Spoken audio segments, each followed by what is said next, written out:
Students सभी को नमस्कार। एक और वैकेंसी में आप सभी का स्वागत है। जैसे कि आप लोग जानते हैं कि इस चैनल पे कोई नहीं कोई आउटसोर्सिंग वैकेंसी तो हमेशा अपडेट होता ही रहता है, लेकिन अभी 2-3 दिन सोनू सर छुट्टी पे तो वो नहीं अपडेट कर पाएंगे, तो मैं ही अपडेट करने वाला हूँ। और आप लोग जानते हैं कि आप लोग के भी व्हाट्सएप पे ना काफी सारा वैकेंसी से रिलेटेड कोई ना कोई तो अपडेट भेज ही देता होगा। तो इसी तरह मेरे पास भी एक अपडेट आया है जो कि हम आप लोग के बीच यहाँ पे रख रहे हैं। एक पटना मेट्रो में आया है और दूसरा बीपाड में आया है। हालांकि अगर हम बात करने वाले पटना मेट्रो में जो वैकेंसी आया था वो मेरे पास ऑफिशियली नोटिफिकेशन भी आया है। आई थिंक आप लोग के पास भी पहुंचा होगा। जो मेरे पास है वो हम टेलीग्राम पे शेयर कर देंगे। पेपर का कटिंग भी मेरे पास भेजा है और ये भी आया है, ठीक है। अच्छा, जो वैकेंसी हम डिस्कस कर रहे हैं इनसे रिलेटेड कोई और भी जैसे इंफॉर्मेशन वगैरह चाहिए तो डिस्प्ले पे नंबर शो हो रहा है, वहां भी आप बात कर सकते हैं। यहाँ पे खैर यहाँ पे हम बात करने वाले हैं। अच्छा, वैकेंसी आगे बढ़ने से पहले अगर हम आपको बता दें कि अगर आप में से बहुत सारे जॉब करते होंगे तो जॉब करते हैं तो प्लीज इस जॉब को छोड़ के मत इस जॉब में लग जाइएगा, सरकारी के नाम पे मत आ जाइएगा। मैं बार बोल रहा हूँ, आउटसोर्सिंग मतलब प्राइवेट वैकेंसी आप समझ सकते हैं, लेकिन आप जहां भी है वहां करते रहिएगा। ऊपर वाली इनकम के चक्कर में मत आ जाइएगा, क्योंकि ये परमानेंट नहीं होती है, कुछ टाइम के लिए ये वैकेंसी होती है। तो ये सब चीज सुन लें यहाँ पे, क्योंकि आप में से बहुत सारे बच्चे परेशान हो जाते हैं। सो खैर यहाँ पे बीटेक होने चाहिए क्वालिफिकेशन। 60,000 सैलरी इसलिए है क्योंकि गाइस यहाँ पे क्वालिफिकेशन भी इसी अकॉर्डिंग डिमांड किया गया है, इसीलिए सैलरी भी थोड़ा सा होना चाहिए। अब आउटसोर्सिंग है तो यहाँ पे एग्जाम होती नहीं है, इंटरव्यू होती है यहाँ पे। अब इंटरव्यू नाम का ही होता है, ऑलमोस्ट आप लोग समझदार है कि भाई कोई भी आउटसोर्सिंग वैकेंसी यहाँ पे और पैसा का डिमांड ना हो तो मुझे नहीं लगता है कोई ऐसा वैकेंसी है। क्योंकि मैं काफी सारे जब बच्चे से बातचीत करता हूँ तो सीधा सीधा बताया जाता है, सर बाबू ना भैया सबसे बड़ा रुपया यहाँ पे। खैर थोड़ा आगे और बढ़े तो यहाँ पे डिस्कस कर सकते हैं। यहाँ पे देख लीजिए गैस बीपाड के बारे में, फिर हम मेट्रो के बारे में डिस्कस करेंगे। बीपाड में गैस अर्जेंट रिक्वायरमेंट आई है, यहाँ पे देख सकते हैं। टोटल 2 पोस्ट ही है, मतलब 2 पोस्ट होनी चाहिए। सैलरी कितना है, 60,000 सैलरी मांगा गया है, ठीक है। 60,000 सैलरी होनी चाहिए। क्वालिफिकेशन में बीई बीटेक होना चाहिए। सिविल इंजीनियर याद रख लीजिएगा, अगर आप सिविल इंजीनियर हैं और आपके पास 10 साल एक्सपीरियंस है तो आप इसके लिए एलिजिबल हैं, अप्लाई कर सकते हैं। वैकेंसी तो काफी अच्छा है, बीपाड भी काफी अच्छा है यहाँ पे। एंड ये आपका जो जॉब लगने वाली है ये गया में लगने वाली है यहाँ पे।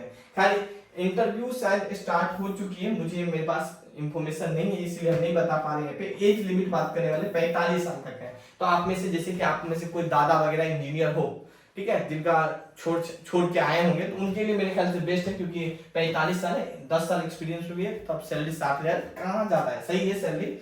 खैर हम मेट्रो के बारे में डिस्कस कर लेते हैं, क्योंकि मेन मुद्दा है मेट्रो के बारे में। तो मेट्रो में बहुत सारे के लिए आया है, यहाँ पे इंटर के लिए भी आया है, थोड़ा संयम रख लेंगे, लेकिन यहाँ पे हम इनके बारे में डिस्कस कर लेंगे।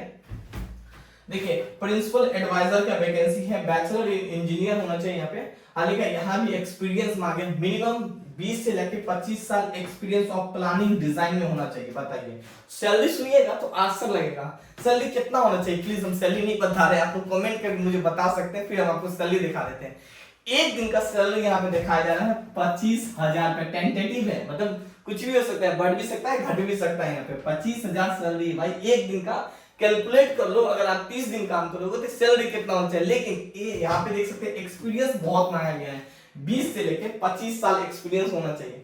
खैर आगे यहाँ पे हम लोग बात करने वाले हैं सिविल इंजीनियर, मैकेनिकल इंजीनियर, अगला इलेक्ट्रिकल इंजीनियर है। 15 साल के पास आपका एक्सपीरियंस है, प्रोफेशनल एक्सपीरियंस है, और या 10 साल का एक्सपीरियंस है एमआरटीएस में, तो वहां पे आपको 15,000 पे पर डे मिलेगा। एज भी दिया गया है 70 साल। मैंने बताया था ना कि आपके घर में दादा नाना चाचा इंजीनियर हो, जो कि सरकारी जगह से हट गया हो या प्राइवेट जगह ही काम करता हो, वो रिटायर हो चुका है, तो आई थिंक इनके लिए ये पटना मेट्रो में है, ये बेस्ट है यहाँ पे, है ना। ये डिटेल हम टेलीग्राम पे भी शेयर कर देंगे यहाँ पे। इनके अलावा यहाँ पे देख सकते हैं इलेक्ट्रिकल इलेक्ट्रॉनिक्स में भी वैकेंसी है, 15 साल एक्सपीरियंस है यहाँ पे। 15,000 पे आपको पर डे मिलेगा, है ना। सिविल इंजीनियर, बाकी इलेक्ट्रिकल मैकेनिकल देख लिए 15,000 25,000, सैलरी काफी अच्छा है। एक दिन का यहाँ आप कैलकुलेट कर लो, मंथली के समय लिखा भी है पर डे 15,000 सैलरी यहाँ पे। खैर काफी अच्छा है यहाँ पे। नाउ गाइस ये चीज हम आपको शेयर कर देंगे। यहाँ पे इनका वेबसाइट है, देख सकते हैं ये वेबसाइट यहाँ पे, और यहाँ पे लिखा है ऑनलाइन पोर्टल पे मतलब 9 से लेके 24 तक आपको यहाँ पे फॉर्म वगैरह आवेदन कर सकते हैं ऑनलाइन तरीका से। और ऑनलाइन तरीके से आवेदन करने के बाद आपको शॉर्टलिस्ट किया जाएगा, इंटरव्यू के लिए बुलाया जाएगा। जिसका आवेदन एक्सेप्ट होगा, सब कुछ ठीक ठाक होगा तो बुलाया जाएगा, फिर इसके बाद आपका इंटरव्यू होगा, फिर फाइनल आपका सिलेक्शन होगा। याद रखिएगा ये 1 साल का कॉन्ट्रैक्ट जॉब है। यहाँ पे ऑलमोस्ट आप कहीं से रिटायर होंगे तो ही यहाँ पे अप्लाई कीजिएगा। तो ये 1 साल का आपका कॉन्ट्रैक्ट होगा यहाँ पे। खैर इसके बाद बढ़ाया भी जा सकता है, काम के ऊपर डिपेंड है और आप पे डिपेंड है यहाँ पे। नौ ये तो मेरे पास गैस कुछ नोटिफिकेशन था जो कि शेयर कर देंगे।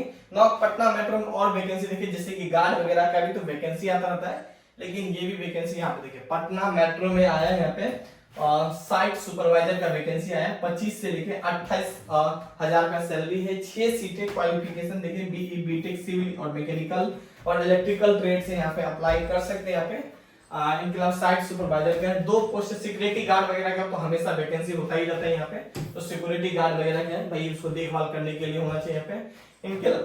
इनके अलावा अगर हम बात करने वाले ग्रेजुएशन क्वालिफिकेशन मांगा गया है, एज 21 से 35 साल, 3 पोस्ट सिक्योरिटी गार्ड का ही वैकेंसी यहाँ पे। बाकी अगर आप लोग सिक्योरिटी गार्ड का हाइट भी मांग दिया गया यहाँ पे, देख सकते हैं 5.6 सेंटीमीटर इसका हाइट होना चाहिए, ठीक है। 12 पास वगैरह होना चाहिए। सिक्योरिटी गार्ड का वैकेंसी तो बेसिक है, तो ये सब चीज आता तो ये इंजीनियर का वैकेंसी हम डिस्कस किए डियर, आई थिंक आप समझ पाए होंगे। और बाकी कोई चीज है आप कमेंट कर सकते हैं, दिए अगर नंबर से आप बातचीत कर सकते हैं ज्यादा इंफॉर्मेशन के लिए। बाकी आप लोग सब समझदार है तो खुद भी खुद आप काफी कुछ पता भी लगा लेंगे, ठीक है। Thank you, have a nice day, अपना ख्याल रखिए। इसी तरह हम आगे काफी कुछ अपडेट करते रहेंगे। अगर आप लोग के वैकेंसी से रिलेटेड कोई और भी अपडेट आएगी इसी चैनल पे देंगे। Thank you.